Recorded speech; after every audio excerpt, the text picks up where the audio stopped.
Olá, meu nome é Stephanie, sou estudante do curso de Licenciatura em Química pelo Instituto Federal de Barretos e hoje eu vou estar falando um pouquinho sobre propriedades coligativas, que é um dos assuntos que irá cair nas Olimpíadas Químicas. Então vamos lá.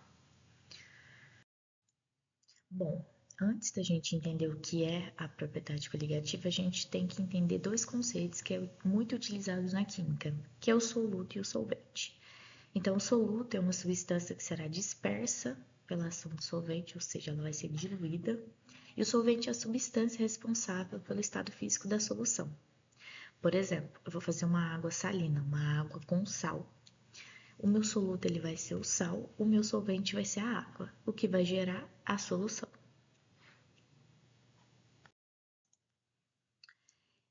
E o que são as propriedades coligativas? Elas são as propriedades que serão alteradas pela adição de um soluto não volátil. O que é não volátil? Que ele não evapora. A sua alteração ela não depende da natureza do soluto. Então, por exemplo, tanto faz se for açúcar ou sal, o que vai demandar é a quantidade de soluto que eu estou colocando naquela solução e não a sua natureza. Então, por exemplo, eu coloquei um exemplo aqui, a água pura. Aqui essas bolinhas azuis são as moléculas da água evaporando.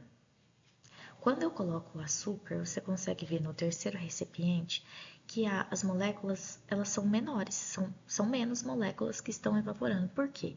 Porque o açúcar ele está prendendo, ele está segurando a molécula da água e está impedindo com que a evaporação aconteça de maneira natural. E por isso que as moléculas elas são menores do que no primeiro recipiente, como a gente pode observar. Pressão de vapor. Então, vamos entender um pouquinho. A pressão de vapor é basicamente o escape de algumas moléculas que se transformam em vapor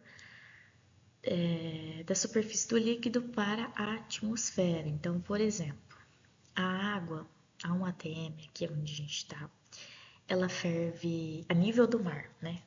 Que é onde a gente está, não, perdão. Aqui, no caso, eu estou em Barretos, a água ela ferve em torno de 97, 98 graus Celsius. A nível do mar, a água ferve a 100 graus Celsius. Então, aqui a gente tem, por exemplo, o Monte Everest. Por que o Monte Everest a água ferve a 71 graus lá? Por conta da altitude. Aqui nessa tabela a gente consegue ver a altitude do Monte Everest, 8.000. E por isso que a água ferve a 71 graus. Então, quanto maior a altitude, menor é a pressão que a atmosfera, né? Que a gente está sendo pressionado pelo ar atmosférico o tempo todo. Então, quanto maior a altitude, menor a pressão atmosférica sendo exercida. Então, se colocarmos uma quantidade de água em um recipiente fechado, por exemplo, uma garrafa de água, ela começará a evaporar imediatamente. Como resultado, a pressão exercida pelo vapor no espaço acima do líquido aumenta. Então, por exemplo, o próximo slide, pressão máxima de vapor. Eu tenho lá o recipiente fechado, como eu tenho aqui, né? A água ela vai começar a evaporar. Nada impede que essa molécula de vapor encoste na garrafa e condense e volte a ser água novamente. Então, a pressão máxima de vapor, ela exerce uma relação ao líquido, existindo um equilíbrio entre o líquido e o vapor. A pressão máxima significa que ela atingiu o máximo de vapor e o máximo de líquido, eles estão em equilíbrio. Então, a velocidade em que o líquido evapora é a mesma velocidade em que o líquido condensa. Então, essa é a pressão máxima de vapor. Então, aqui, em um recipiente fechado, tem-se o vapor e o líquido. Para que o vapor que está presente no sistema se condense, é necessário que se tenha o líquido o líquido que evapora, formando um equilíbrio, que foi exatamente o que eu falei. A máxima é que ela vai chegar no limite em que a velocidade com que ela evapora é a mesma com que ela se condensa. Isso é pressão máxima de vapor. Tonoscopia ou tonometria é quando ocorre o abaixamento da pressão máxima de vapor, agora a gente está abaixando, de um solvente pela adição de um soluto não volátil. Por exemplo, aqui a gente tem dois recipientes. você consegue observar que aqui é uma substância pura, por exemplo, a água.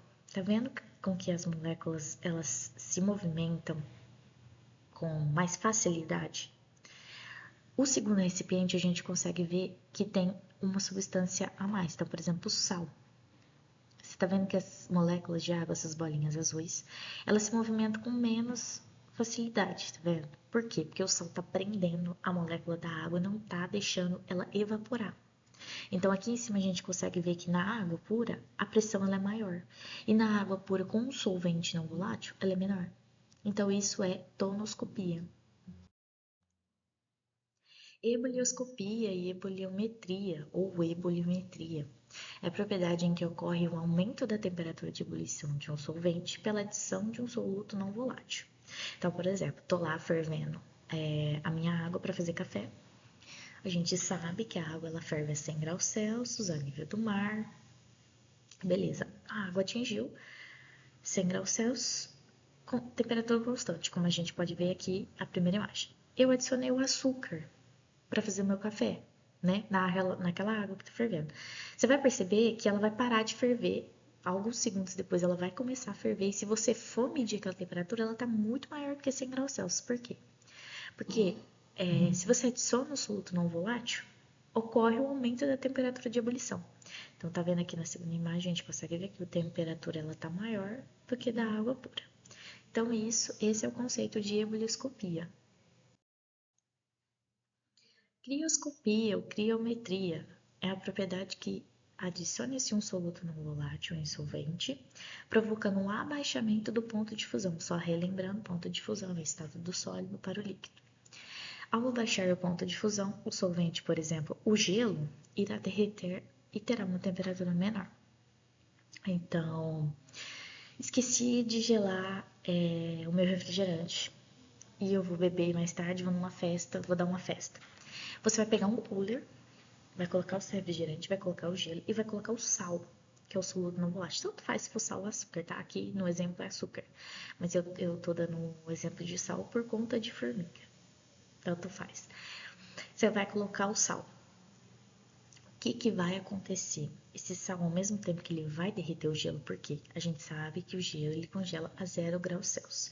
Quando você adiciona um soluto não volátil, ele vai impedir com que esse gelo fique a 100 graus Celsius. A temperatura ela vai abaixar, ela vai estar abaixo de 0 graus Celsius. Então, vai acontecer o derretimento do gelo e, ao mesmo tempo, a temperatura ela vai diminuir e vai gerar esse equilíbrio. Então, aqui, por exemplo, eu coloquei a água pura, a 0 graus Celsius gelo, né? E a glicose, assim como o lar. Então, tá vendo que não confunda esse 0,93, ele não tá maior, tem um menos na frente, então é menos 0,93. Então, à medida que eu aumento a concentração, a minha temperatura ela diminui.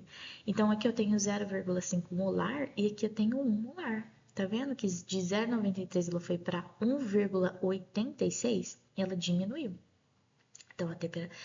Então, conforme eu aumento a minha concentração no meu soluto, menor é a temperatura de congelamento. Então, isso é o conceito de crioscopia. Osmose, ou pressão osmótica, né? É a passagem espontânea do solvente menos concentrado para o mais concentrado.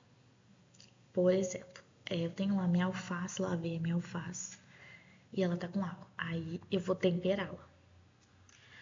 Ah, você concorda que a água ela tá na alface, né? Então eu vou temperar, eu vou colocar o sal, né? Que é um soluto não volátil. O que vai acontecer? A concentração de água, a maior concentração de água tá na alface. Quando eu adiciono o meu soluto, a maior concentração a água ela vai sair da alface e vai para mim, para o meu tempero da alface. É por isso que gera aquele caldinho. Então a concentração, então osmose é a passagem do solvente menos concentrado para o mais concentrado. Ele vai sair da alface e ele vai para a salada, para o tempero da salada. Por isso que a alface murcha, tá?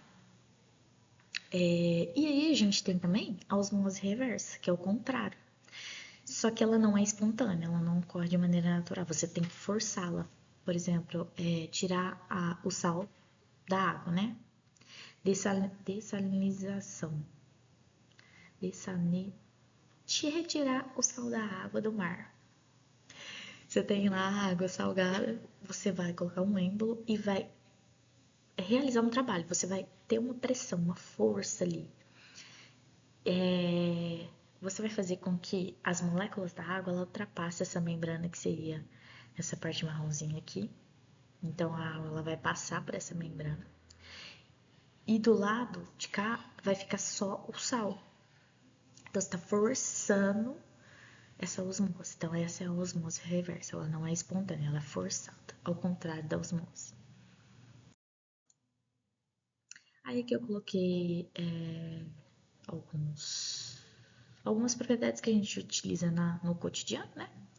Como isso tá na nossa vida. Então, eu tenho a garrafa com água, que foi o que eu falei, pressão de vapor. À medida que a água evapora, ela se condensa e gera o equilíbrio. Alface, que é a osmose, né? A água tá na alface, que é o local de maior concentração, e ela, a partir do momento que eu coloco o sal, ela vai para a água com sal. O meu café, né? Eu tenho lá água fervendo, adiciono um açúcar, a temperatura ela vai parar de ebulir. E aí, alguns segundos depois, ela vai começar a ebulir de novo e a temperatura ela vai aumentar. O gelo com sal, a crioscopia, né? Para gelar o meu refrigerante.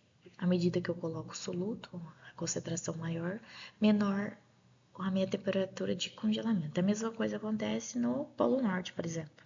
Porque aqui a gente tem água e a gente tem gelo em cima. Mesma coisa. A água ela tem sal. Esse sal está impedindo com que o gelo se forme. Então, a temperatura dessa água aqui ela é menor que 0 graus Celsius. E o que ela está fazendo? Ela está derretendo o gelo e está fazendo com que o gelo tenha o sal, né? Tenha uma maior dificuldade, né? Tá prendendo a molécula da água e impedindo com que ela se forme gelo novamente. E aqui a gente tem um macetinho que eu coloquei para vocês, então, para você.